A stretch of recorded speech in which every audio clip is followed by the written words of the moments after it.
listening to Focal Point with Brian Fisher. I am Dr. Gina Loudon filling in today.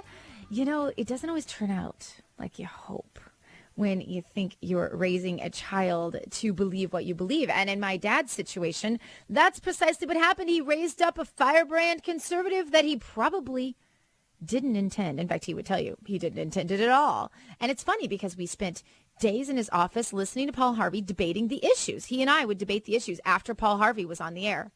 And I don't know that I think of Paul Harvey as a conservative per se. He kind of went back and forth. He was hard to pin down. But nonetheless, he caused my dad and I to talk and to think and to learn to love in spite of our differences. So the loving a liberal thing has never been a problem for me. Never been a problem for me. And in fact, responding to hate mail with love is not so much of a problem for me. Now, if they're just spewing their rhetoric and their names at me, I don't tend to love them so much. But if they want to have discourse, civil discourse, I'm all in. And there have been whole blogs written about from liberals about me helping them see that conservatives aren't haters. You can look at Xander Gibbs' blog. It's a guy out of New York. After I did Wife Swap, he tweeted something a little hateful toward me, and I tried my best to respond. I saw something in his tweet that made me think he wasn't just closed-minded, and I responded back, and we developed a rapport. And today we are good friends, and we don't agree on much of anything. George from Jefferson County, welcome to Focal Point. Hey, Gina, thanks for doing what you're doing. I experienced that with my sister. She's like 65 years old, and, I experienced that liberal thing with her, and it's like every time you talk about, she's like hook, line, and sinker into the liberal, everything, and it gets sickening. It really does. And then if you don't go along with this healthcare thing, they think that you're not a Christian. I'm like, really? Yeah. That's petty. And then, it's just aggravating. I love my sister too, so just to let you know. I appreciate the moral support there, George, and I think you just have to kind of keep loving them. I don't think that there's an option there, and then I think, and maybe it's my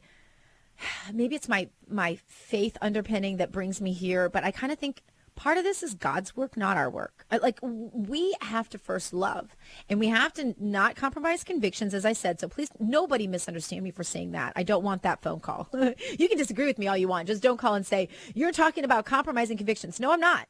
And you can ask my most liberal friends, this Xander that I was just telling you about, who tweeted this hate mail to me after I did the show Wife Swap and stood up for the things that I believed in. He'll tell you that we don't agree on much. He's a gay, more libertarian to left-leaning talk show host from New York.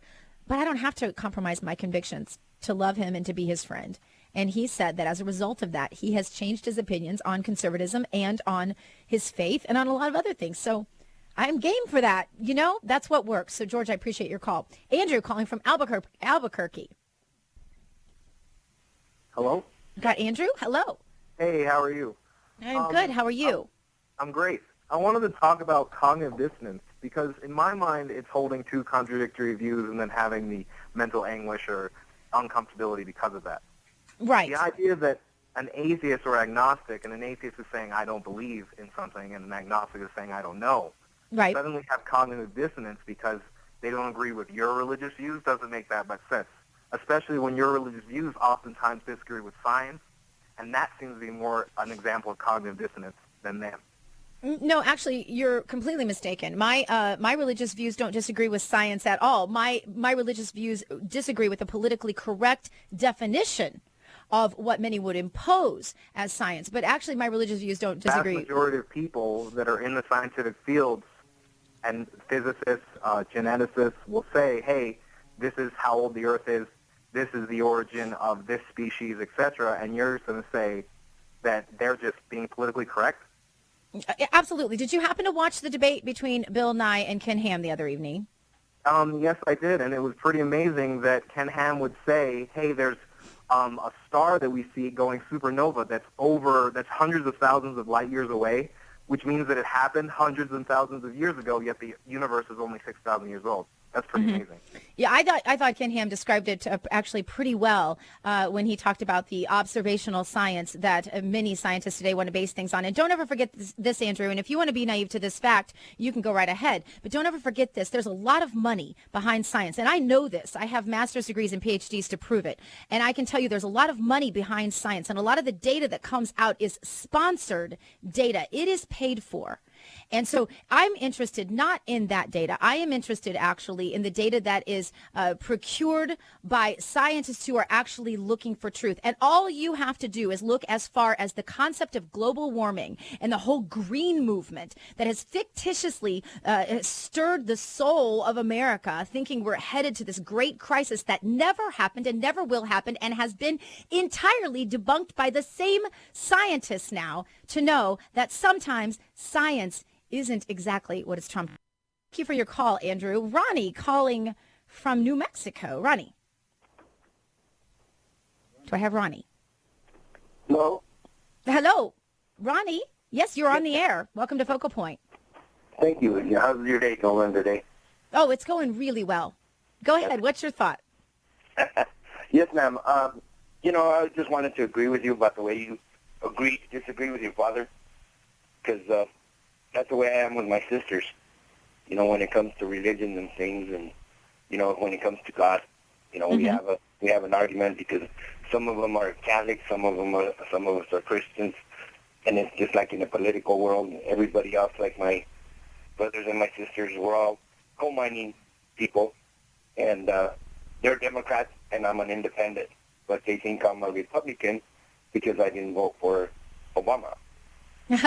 Yeah. So, I always have to inform, many of my friends who want to categorize me, too, that I probably spend more time criticizing Republicans than Democrats. So I don't know what that makes me. But, I appreciate your call. And I'll tell you, I want to say, I love that you listen to those members of your family who you disagree with. And I think the moment we stop listening, the moment I start shutting my phone calls down and limiting it only to conservatives and to the choir, is the moment that we're not learning anymore. And we can't be very sure of our convictions if we, live in, in the church choir, right? You have to absolutely listen to the other side. If you can't listen to the other side and you can't have civil discourse with them, then I don't see how you can be so sure of your conviction. Tracy from Little Rock, welcome to Focal Point. Hi, Tracy. Hey, how are you doing? I am well, thanks. Go ahead. What's your thought? Well, listen, I'm a person that really believes in the teachings of Jesus Christ and Yahushua and of God. And my issue I'm having is the Democrats, we know where they stand, okay? Most of everything they stand is against the Bible. But I'm having a problem with the Conservative Party also. Not all, but most of them also are throwing the brick and hiding their hands, so to speak. There are some that are really true Christians, believe in the doctrine. But then there are some that are posing as Christians, but doing some co-signing and doing some of the most evil things and passing some of the most evil laws and acts. Okay, wait, stop and give me, Tracy, stop if you would, and just give me one example so I can speak more specifically because it's too general. Well, like this system called capitalism. They tell us that it's for everyone that has an opportunity to can be successful. But capitalism was set up for the very few elites. And they were No.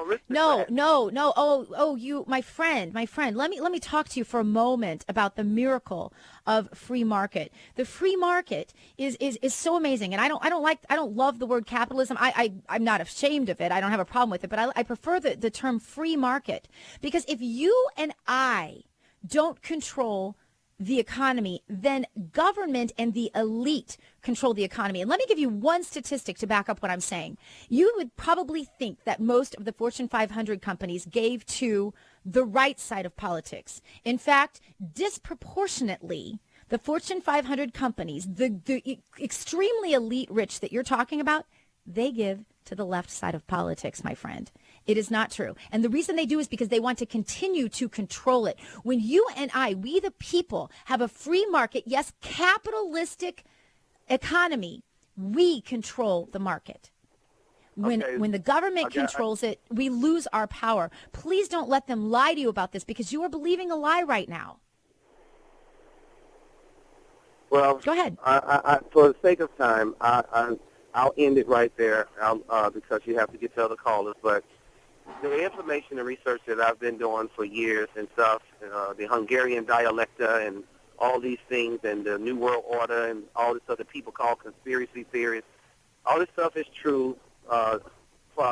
The NDAA Act, National Defense Authorization Act, the SOPA Okay, Act. Tracy, you know what? If you believe all that, that's your business. I'm not going to tell you you can't, but I am going to tell you that statism and centralized government control and communism are not the answer to that. The elite just have total power in those situations. And if you want to think about it biblically, please, please do look at what the Bible has to say about freedom and free market economics, my friend.